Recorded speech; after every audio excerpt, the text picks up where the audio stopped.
Jeg hedder August, og jeg er 10 år. Jeg har gået til jeres elevskole i 1 år. Jeg vil gerne til jeres Tivoli-garde, fordi jeg godt kan lide musik, og fordi jeg godt kan lide at lære at spille på instrumenter. Jeg har ikke spillet på et instrument, men jeg vil gerne lære at spille på et instrument. Så skulle man også synge en sang, så jeg vil rigtig gerne synge en sang nu. Giv mig et klap, giv mig 2 klap, giv mig et enkelt klap.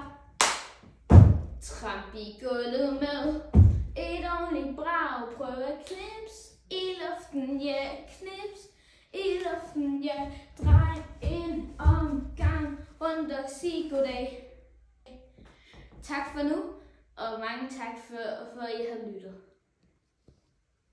Vil I gerne have et ekstra nummer? Jo, I får det alligevel. Ferie, ferie, ferie. Slap nu af, du er fri og syng en glad melodi. Op mod solen lærer vi. Den skal skinne til ferien er forbi, håber vi.